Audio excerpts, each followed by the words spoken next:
ನಮಸ್ಕಾರ. ವನಶ್ರೀ ಚಾನಲ್ಗೆ ಸ್ವಾಗತ. ವಿಡಿಯೋ ತಂದಾಯಿತು. ಬನ್ನಿ ಇವತ್ತು ಗೌರಿ ಕಲ್ಯಾಣ ಸೀರಿಯಲ್ ಹೇಗೆ ಮೂವ್ ಆಗುತ್ತೆ, ಏನು ಸ್ಟೋರಿ ನೋಡೋಣ. ಅದಕ್ಕಿಂತ ಮುಂಚೆ ನನ್ನ ವಿಡಿಯೋಕ್ಕೆ ಸಬ್ಸ್ಕ್ರೈಬ್ ಮಾಡ್ಕೊಳ್ಳಿ, ಹಾಗೆ ಲೈಕ್ ಕೊಡಿ. ಇವತ್ತು ಗೌರಿ ಕಲ್ಯಾಣದಲ್ಲಿ ಆಫೀಸಲ್ಲಿ ಅನಿಕೇತ್ ಹೋಗಿರ್ತಾನೆ. ಅನಿಕೇತ್ ಹೋಗ್ಬಿಟ್ಟು ಅವ್ರದ್ದು ಜ್ಯುವೆಲ್ಲರಿ ದೊಡ್ಡ ಕಂಪ್ನಿ. ಅಲ್ಲಿ ದೊಡ್ಡ ದೊಡ್ಡ ಕಂಪ್ನಿಯವರು ಇವ್ರಿಗೆ ಡಿಸೈನ್ಗಳನ್ನ ಕಳ್ಸೋಕ್ಕೆ ಹೇಳಿರ್ತಾರೆ.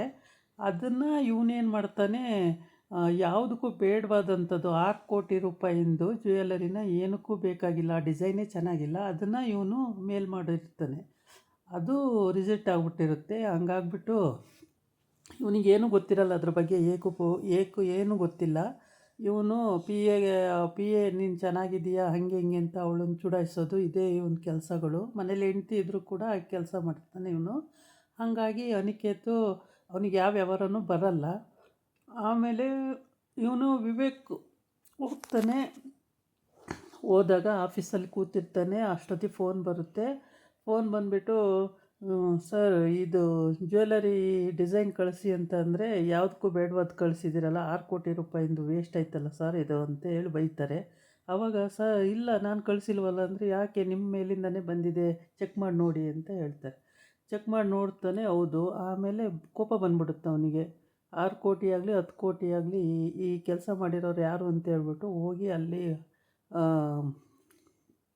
ವರ್ಕರ್ಸ್ ಹತ್ರ ಎಲ್ಲ ಹೋಗ್ಬಿಟ್ಟು ಜೋರು ಮಾಡ್ತಾನೆ. ಅಲ್ಲೂ ಅನಿಕೇತ್ ಇರ್ತಾನೆ. ಅಲ್ಲಿ ಜೋರು ಮಾಡಿದಾಗ, ಡಿಸೈನ್ ಚೆನ್ನಾಗಿತ್ತಲ್ಲ ಬ್ರೋ, ಅದಕ್ಕೆ ಕಳಿಸ್ತೆ ನಾನೇ, ಅದರಲ್ಲೇನಿದೆ ಅಂತ ಹೇಳ್ತಾನೆ. ಅದಕ್ಕೆ ಇವನಿಗೆ ಕೋಪ ಬಂದ್ಬಿಡುತ್ತೆ. ಜ್ಯುವೆಲ್ಲರಿ ಚೆನ್ನಾಗಿದೆ ಅಂತ, ಡಿಸೈನ್ ಚೆನ್ನಾಗಿದೆ ಅಂತ ಕಳಿಸ್ತೆ ಅಂತ ಹೇಳ್ತೀಯಲ್ಲ, ಅದನ್ನು ನನ್ನ ಕಡೆಯಿಂದ ಹೋಗ್ಬೇಕಿತ್ತು, ಸಾಲದಕ್ಕೆ ಅದು ರಿಜೆಕ್ಟ್ ಆಗಿರೋ ಡಿಸೈನು ಅದನ್ನು ಕಳಿಸಿದೀಯಲ್ಲ, ನಿನಗಷ್ಟು ಗೊತ್ತಾಗಲ್ವ, ಯಾರಿದು ನಿನಗೆಲ್ಲ ಕೊಟ್ಟಿದ್ದೀ ಪರ್ಮಿಷನ್ನು, ನನ್ನ ಪರ್ಮಿಷನ್ ಇಲ್ದಲೆ ಹೆಂಗೆ ಕಳಿಸ್ತೆ ನೀನು ಅಂತ ಜೋರು ಮಾಡ್ತಾನೆ. ಆವಾಗ ಜೋರು ಮಾಡಿದ್ರೆ ಇವನು ಅದೇನಾಗಲ್ಲ, ಏನು 6 ಕೋಟಿ ರೂಪಾಯಿ ಅಂತಾನೆ, ಅಷ್ಟೇ ತಾನೆ ಅಂತಾನೆ. 6 ಕೋಟಿ ರೂಪಾಯಿ 6 ಕೋಟಿ ರೂಪಾಯಿಗೆ ಬೆಲೆ ಇಲ್ವ, ಏನು ಮಾತಾಡ್ತೀಯ ನೀನು ಅಂತ ಬೈತಾನೆ. ಆವಾಗ ಮನೆಗೆ ಅವ್ರ ಅಮ್ಮಂಗೆ ಫೋನ್ ಮಾಡಿ, ಚಂಚಲಕ್ಕೆ ಫೋನ್ ಮಾಡಿ, ಹಿಂಗೆ ಚೆನ್ನಾಗಿ ಬೈದ ನನಗೆ ವಿವೇಕ್ ಅಂತ ಎಲ್ಲ ಹೇಳಿರ್ತಾನೆ. ಅವಳಂತೂ ಮನೇಲಿ ಕೂಗಾಡಿ ಕಿರ್ಚಾಡಿ ರಪ್ಪಾಟ ಮಾಡ್ತಾಯಿದ್ದಾಳೆ. ವಿವೇಕು ಅಲ್ಲಿ ಬೈದಿದ್ದು ಕರೆಕ್ಟು. ಅವ್ರದ್ದು ಕೋಟಿ ಕೋಟಿ ಬಿಸ್ನೆಸ್ ಆಗಿರೋದ್ರಿಂದ ಡಿಸೈನ್ ಒಂದು ಕಡೆ ಫೇಲ್ ಆಯಿತು ಅಂದರೆ ಅದಕ್ಕೆ ವ್ಯಾಲ್ಯೂನೇ ಸಿಗ್ದಂಗೆ ಆಗಿಬಿಡುತ್ತೆ. ಅವರು ಇದ್ರದ್ದು ಕಂಪ್ನಿ ವ್ಯಾಲ್ಯೂನೇ ಹೋಗ್ಬಿಡುತ್ತೆ.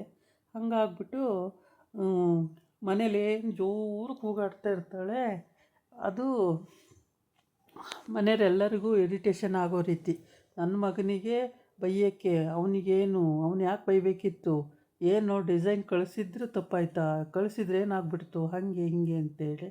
ಅದಕ್ಕೆ ಗೌರಿ ಹೇಳ್ತಾಳೆ, ನನ್ನ ಗಂಡ ಕರೆಕ್ಟಾಗೇ ಮಾಡಿರ್ತಾರೆ, ಅವರು ತಪ್ಪು ಯಾವತ್ತೂ ಮಾಡಲ್ಲ, ಅವ್ರ ಡಿಸೈನು ಅವ್ರದ್ದು ಕ್ವಾಲಿಟಿ ಮೇಂಟೈನ್ ಮಾಡ್ತಾರೆ, ಅದನ್ನು ನೀವೇನಕ್ಕೆ ತಪ್ಪು ಅಂತ ಹೇಳ್ತಾಯಿದ್ದೀರಾ ಅಂತ ಹೇಳ್ತಾಳೆ. ಅದಕ್ಕೆ ಅವಳು ಹೇಳ್ತಾಳೆ, ನನ್ನ ಮಗನಿಗೆ ಯಾಕೆ ಅನ್ಬೇಕು ಹಾಗೆ ಹಿಂಗೆ ಅಂತ ಅಂತಾಳೆ. ಅಲ್ಲಿಗೆ ಮೋನಿಕಾ ಬಂದುಬಿಡ್ತಾಳೆ. ನನ್ನ ಗಂಡ ಕಳಿಸಿದ ಡಿಸೈನ್ ಚೆನ್ನಾಗಿತ್ತು ಅಂತ ಆಯಿತು, ಅಲ್ಲಿಗೆ ಅದಕ್ಕೆ ಯಾಕೆ ಚೆನ್ನಾಗಿಲ್ಲ ಅಂತ ರಿಜೆಕ್ಟ್ ಆಗಿಬಿಡುತ್ತೆ, ಅದ್ಯಾರು ಹಂಗೆ ರಿಜೆಕ್ಟ್ ಮಾಡಿದ್ದು ಅಂತ, ನಿನಗೇನೇ ಗೊತ್ತು, ನೀನು ಈಗ ಬಂದಿರೋಳು, ನಿನಗೇನು ಗೊತ್ತು, ನೀನು ಸುಮ್ಮನೆ ಕೂತ್ಕೋ ಅಂಥೇಳಿ ಬೈತಾಳೆ. ಇಲ್ಲಿ ವ್ಯವಹಾರಗಳು ನಿನಗೇನು ಗೊತ್ತಿರುತ್ತೆ, ಸುಮ್ಮನೆ ಏನೇನೋ ಮಾತಾಡಬೇಡ, ಸುಮ್ಮನೆ ಕೂತ್ಕೋ ಅಂತೇಳಿ. ಆಮೇಲೆ ಅವರ ಅತ್ತೆನೂ ಕೂಡ, ಅಂದರೆ ವಿವೇಕ್ ಅಮ್ಮನೂ ಕೂಡ ಬೈತಾರೆ. ಆಮೇಲೆ ಚಂಚಲ ಕೂಗಾಡ್ತಾನೆ ಇರ್ತಾಳೆ ಇನ್ನೂ, ನನ್ನ ಮಗನಿಗೆ ಹಂಗಂದಿದ್ದೇನು ಹಿಂಗಂದಿದ್ದೇನು ಅಂತೇಳ್ಬಿಟ್ಟು. ಅಷ್ಟೊತ್ತಿಗೆ ತಾತಪ್ಪಂಗೂ ಸಿಟ್ಟು ಬಂದುಬಿಡುತ್ತೆ ಅವ್ರ ಮಾವನಿಗೆ. ಅವ್ರ ಮಾವನು ಬೈತಾರೆ. ಇಲ್ಲಿ ಬಂದು ವಿವೇಕ್ ಇವ್ರ ವರ್ಕರ್ಸ್ ಮುಂದೆ ಎಲ್ಲ ಜೋರು ಮಾಡ್ತಾನೆ. ಜೋರು ಮಾಡಿದಾಗ ಅವರಿಗೂ ಬೇಜಾರಾಗಿರುತ್ತೆ. ಹಾಗಾಗ್ಬಿಟ್ಟು ಏನೋ ಕಂಪ್ಲೇಂಟು ಸರಿಯಾಗಿಲ್ಲ, ಏನೋ ಮಿಸ್ಟೇಕ್ ಆಗಿದೆ ಅಂತ ಗೊತ್ತಾಗುತ್ತೆ ಎಲ್ಲರಿಗೂ. ಇವನು ಬರೀ ಲವ್ ಮಾಡ್ತೀನಿ, ನೀನು ಹಂಗೆ ಕಾಣ್ತೀಯ ಹಿಂಗೆ ಕಾಣ್ತೀಯ ಅಂತ ಹುಡುಗಿನ ಹಿಂದೆ ಮುಂದೆ ತಿರುಗಿಸ್ಕೊಂಡು, ಆ ಹುಡುಗಿ ರಿಪೋರ್ಟ್ ಕಳಿಸ್ಬೇಕು ಸರ್, ಇನ್ನೂ ಬಂದಿಲ್ಲಲ್ಲ ವಿವೇಕ್ ಸರ್ ಅಂತಂದರೆ, ನಾನೇ ಅವನ ತಮ್ಮ, ನಾನೇ ಕಳಿಸ್ತೀನಿ, ನೀನು ಅದಕ್ಕೆ ಯಾಕೆ ವರಿ ಮಾಡ್ಕೊಳ್ತೀಯ, ಡಿಸೈನ್ ಸೂಪರಾಗಿದೆ, ಓಕೆ ಮಾಡಬೇಕು ಸರ್ ಡಿಸೈನು ಅಂತ ಹೇಳಿದಾಗ, ಓಕೆ ತುಂಬ ಚೆನ್ನಾಗಿದೆ, ನಿನಗಿಂತ ಈ ಡಿಸೈನ್ ನೀನು ಹಾಕೊಂಡು ಇನ್ನೂ ಚೆನ್ನಾಗಿ ಕಾಣುತ್ತೆ ಹಂಗೆ ಹಿಂಗೆ ಅಂತ ಏನೇನೋ ಡೋಂಗಿ ಹೊಡೆದು ಕಳಿಸಿರ್ತಾನೆ. ಅದು ಕೋಪ ತರಿಸೋ ಅಂಥದ್ದೇ ಅಲ್ವಾ. ಹಂಗಾಗಿ ಅಲ್ಲಿ ತಾತನೂ ಬೈತಾರೆ, ಡಿಸೈನ್ನ ಅವನು ಇವನು ಪರ್ಮಿಷನ್ ಇಲ್ದಲೆ ಹೆಂಗೆ ಕಳಿಸ್ದ ಮೇಲ್ ಮಾಡೋಕ್ಕೆ ಹೆಂಗಾಯ್ತು, ಯಾಕೆ ಮಾಡಬೇಕಿತ್ತು ಅಂತೇಳಿ.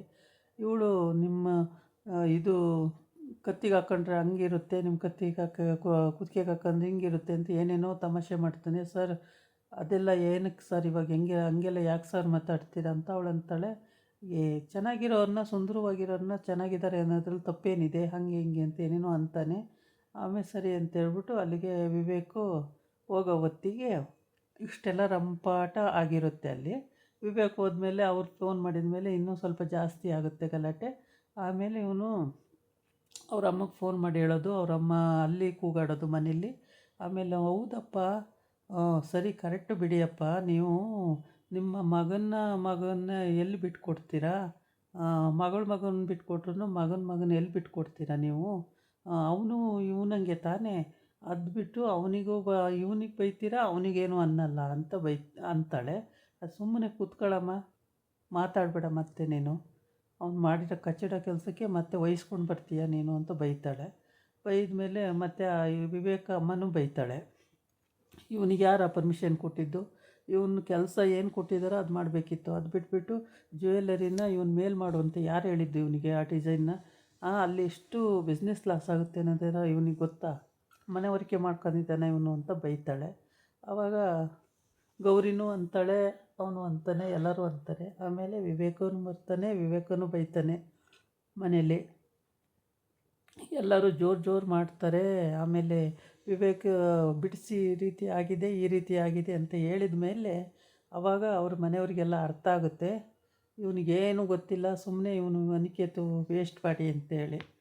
ಆಗ ಮೋನಿಕನು ಕೂಡ ಸುಮ್ಮನಾಗ್ತಾಳೆ. ಮತ್ತು ನಾನು ಇದೇ ಥರ ರಿಪೀಟ್ ಆದರೆ ಮುಖ ಮುಷ್ಟಿ ನೋಡ್ದಲೇ ಆಚೆ ಹಾಕ್ಬಿಡ್ತೀನಿ, ಮರ್ಯಾದೆಯಾಗಿದ್ದರೆ ಸರಿ, ಇಲ್ಲ ಅಂದರೆ ಯಾವ ಕಾರಣಕ್ಕೂ ಕ್ಷಮಿಸಲ್ಲ. ನಂದು ಬಿಸ್ನೆಸ್ ಏನಾರ ಲಾಸ್ ಆಯ್ತು ಇವನಿಂದ ಅಂತಂದರೆ ಮುಖನೂ ನೋಡಲ್ಲ, ಮೂತಿನೂ ನೋಡಲ್ಲ, ಆಚೆ ಹಾಕ್ತೀನಿ ಅಂತ ಜೋರು ಮಾಡ್ತಾನೆ ಮನೆಗೆ ಬಂದು. ಆವಾಗ ಎಲ್ಲ ತಬ್ಬಿಬ್ಬಾಗ್ಬಿಡ್ತಾರೆ. ಆಮೇಲೆ ಆಗ ಮೋನಿಕನು ಅವಳ ಪಾಡಿಗೆ ಅವಳು ಸುಮ್ಮನೆ ಹೋಗ್ತಾಳೆ ಒಳಗೆ. ಇವನು ಅನಿಕೇತನೂ ಉಸಿರೆತ್ತಲ್ಲ, ಚಂಚಲನೂ ಉಸಿರೆತ್ತಲ್ಲ, ಎಲ್ಲ ಸುಮ್ಮನಾಗ್ಬಿಡ್ತಾರೆ. ಯಾಕೆಂದರೆ ಅವ್ರ ಮನೇಲೇ ಇವ್ರು ಇದ್ಕೊಂಡು ಅವರಿಗೆ ದಬ್ಬಾಳಿಕೆ ಮಾಡೋಕ್ಕೆ ಹೋದರೆ ಯಾರು ಕೇಳ್ತಾರೆ. ಕರೆಕ್ಟ್ ವ್ಯವಹಾರ ಮಾಡ್ಕೊಂಡು ಹೋದರೆ ಓಕೆ, ಕರೆಕ್ಟ್ ವ್ಯವಹಾರನೇ ಇಲ್ವಲ್ಲ ಅಲ್ಲಿ, ಆ ವ್ಯವಹಾರ ಇಲ್ಲದಕ್ಕೆ ತಾನೇ ಅವ್ನು ಬೈತಾ ಇರೋದು. ಇದಾಗಿತ್ತು ಇವತ್ತಿನ ವೀಡಿಯೋ. ನಾಳೆ ಇನ್ನೊಂದು ವೀಡಿಯೋ ಜೊತೆ ಬರ್ತೀನಿ. ನಮಸ್ಕಾರ.